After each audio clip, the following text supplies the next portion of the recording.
review center ay review season po, ma'am.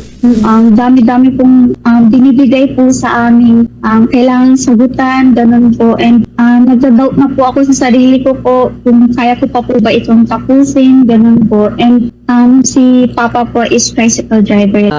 Pagiging top 7 at syempre pagkakapasa sa ating Philippine Nurses Licensure Examination. Magandang umaga, Ma'am Samantha. Good morning po, Sir Oliver, Ma'am Myra. Good morning po sa lahat. Yes, Ma'am Samantha. Ma'am, kamustahin lang namin yung journey sa, syempre, yung pag-exam dito nga sa katatapos na eksaminasyon po sa pagiging nurse, ma'am. Sa ngayon po, super happy ko po at hindi pa rin po ako makapaniwala doon sa result po ng boards na pinalad po talaga ako na makasama po doon sa mga top-notchers po and talagang pinagpapasalamat ko po ito sa Panginoon po. Yes, ma'am. Ma'am, ano yung naging inspirasyon mo sa habang nag-i-exam ka dito nga sa katatapos na eksaminasyon at ano yung naging technique kung bakit ka nakakuha ng top dito, ma'am, sa inyong eksaminasyon? Madami po talaga akong naging inspiration po sa journey ko na po. Yung mga naging inspiration ko po, especially po yung parents ko po, sila mama, papa, lolo, lola ko po, tito, tita, yung mga kaibigan ko po, classmates, and also yung mga magagaling po namin naging teacher po. And simula college pa lang po ay talagang sinanay na po kami na mag-review po ng mag-review. And syempre po, nung college po ay talagang marami na rin pong challenges na nangyari po. Marami pong mga quizzes, exams, mga activities po na talagang humasa po sa kakayahan po namin. And after college naman po, nag-enroll po ako sa review center po, sa Top Rank Review Academy po, na marami din po silang binigay na mga tips po and also po marami rin pong mga practice questions pong sinagutan para po maging ready po kami sa board exam po. Yes, ma'am. Ma'am Samantha, siguro may katanungan din si Bongbong Myra. Yes, ma'am. Hello po. Hello po, ma'am. Yes, ma'am. Ma'am, ito po pagkapasa nyo sa inyo pong licensure examination sa pamilya, kayo pa lang po ba ang nasa medical course po? Yung ibang pinsan ko po, ma'am, ay nurse na po. And sa amin pong pamilya, dalawa lang po kami magkakapatid. And ako pa lang po ang nasa medical. Yes, ma'am. And syempre, dakuan natin ito pong inyo pong journey. Ano po nung kayo po ay nagre-review? Kasi nakita namin sa mga ipinadala nyo po ng mga pictures, meron doong parang manifestation na ikaw ay magtatapa. Ano po dito sa board exam? Paano po yung journey po nito, ma'am? Ang dami pong manifestations, ang dami pong naniwala since college pa lang po, ang dami na pong nasasabi na kayang-kaya ko po, kaya-kaya ko pong ipasa yung board exam and kayang-kaya ko rin po mag-top. And lagi ko pong sinasabi na sana po makapag-top po ako dahil hindi ko naman po hawak yung decision po na kay Almighty God po talaga yun and super thankful po ako para doon. And syempre po, hindi naman po madali po yung journey po. Marami po talagang hirap, ang dami pong challenges, ang dami pong pagsubok na hinarap po. And dahil lang po sa pagtsatsaga, pagdadasal, and syempre po, yung dahil din po sa mga taong sumusuporta po ay nakamit po yung gusto po namin ma-achieve po na hindi lang po pumasa sa board exam, pati na rin po yung mag-top po. Yes, ma'am. Sa inyo pong journey na ito, ma'am, sa inyo pong pagre-review o kaya nung kayo po ay nag-aaral, meron po ba kayong parang pinaka-pinagdaanan na talagang feeling nyo, kaya ko pa ba ito? Ipupursok pa ba yung pagiging isang nurse? At talagang parang dumapo sa isip nyo, nag-doubt na po kayo kung ito po bang journey na ito ay para po sa inyo, ma'am?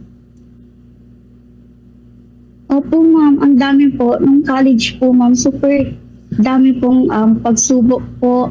Lalo na po nung third year po kami, nung nagsabay po yung research po namin. And also po, finals week din po namin yun. Kaya iniisip ko pa po kung kaya ko pa po ba. Dahil sa sobra pong daming gawain po na kailangang ipasa. And syempre din po, magre-review din po para po sa finals po. And nung college, ay nung review season po, ma'am, dami-dami pong binibigay po sa amin. Kailangan sagutan, ganun po. And nagda-doubt na po ako sa sarili ko po kung kaya ko pa po ba itong tapusin, ganun po. And pinaka biggest challenge po talaga is yung financial din po. Kasi si Papa po is tricycle driver lang po. Tapos si Mama po is isang katulong po. Yung kinikita po talaga nila doon, parang 60 to 70% po is napupunta lang po talaga sa akin po.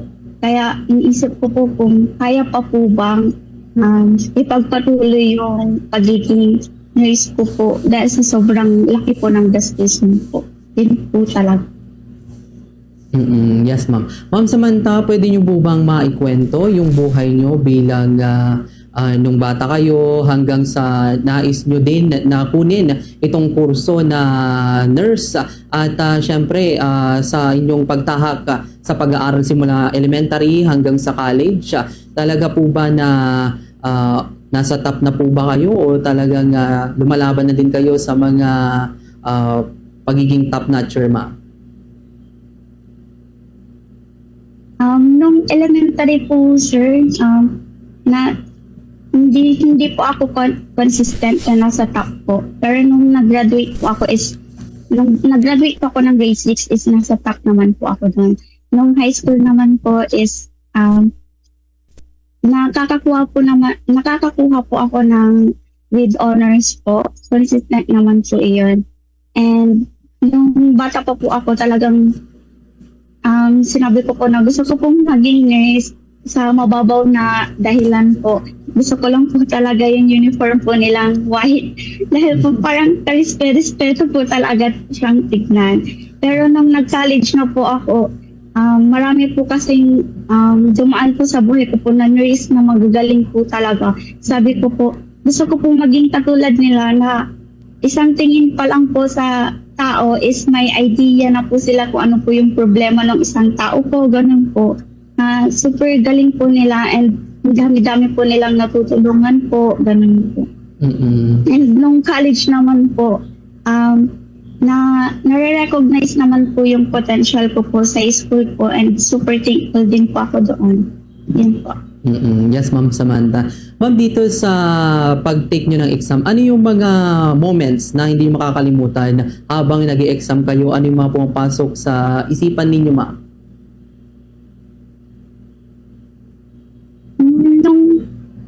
A day before the exam po, super kinakabahan na po ako noon. And sabi po nila magpahinga daw po muna bago a day before magpahinga na po, wag na po mag-review, ganun po. Pero ako po kasi sa sobrang pagkakaba ko po, hindi ko po maiwasan hindi mag-review. So nag-review po ako ng konti po and then nagpahinga po. And then nung kinabukasan po, ayan na po, exam na po. Super kinakabahan po ako. And pero nung time na nag-exam na po ako, hindi po muna ako nag-isip-isip ng kung ano-ano po. Basta nag-focus lang po ako sa pagsasagot ko po. Kasi 2 hours po yun.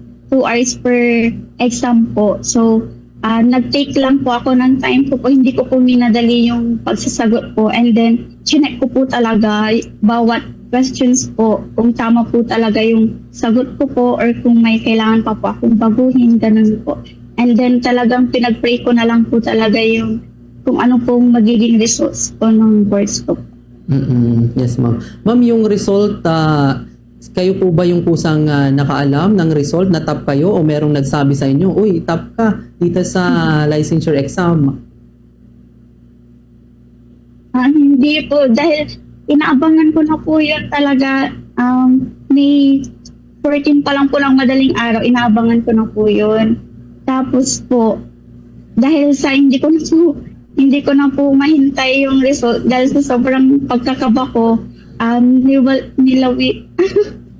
nagbasa na lang po ako, nagbabasa po ako noon, and then nag-offline po ako, and then meron pong tumawag sa akin, yung jowa ko po, tumawag po sa akin na mag-online daw po ako, may sinend daw po siya.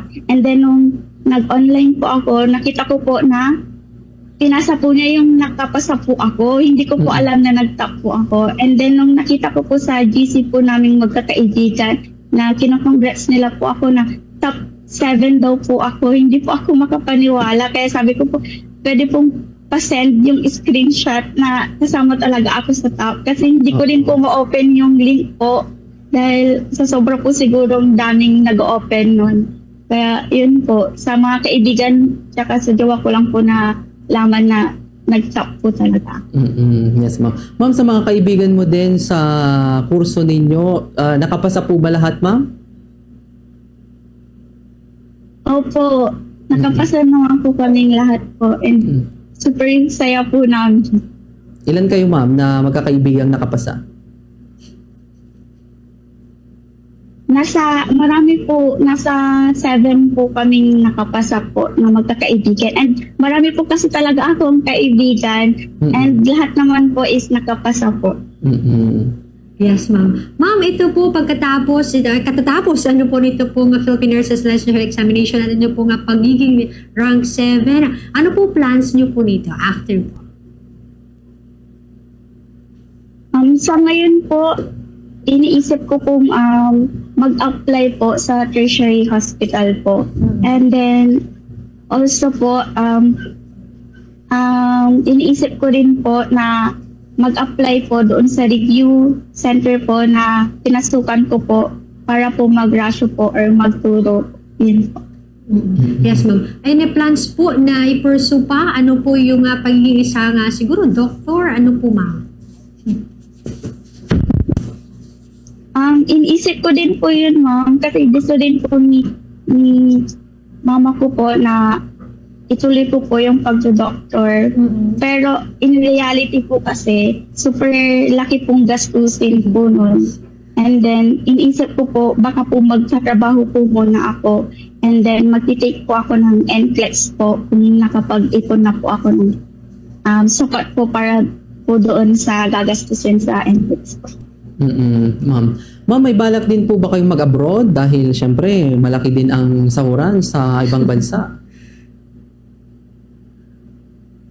Sa ngayon po, wala pa po sa plans ko pong mag-abroad. Like, hindi po siya yung priority. Pero, pinapasuggest ko na lang po iyon kung will po talaga ni Almighty God na makapunta po ako sa abroad, why not po? Yes. Yes, ma'am. Any tips po sa ating pong mga aspiring din na mag-exam din o magtitake ng kanilang mga board sa Joint po sa Nurses Licensure Examination, ma'am?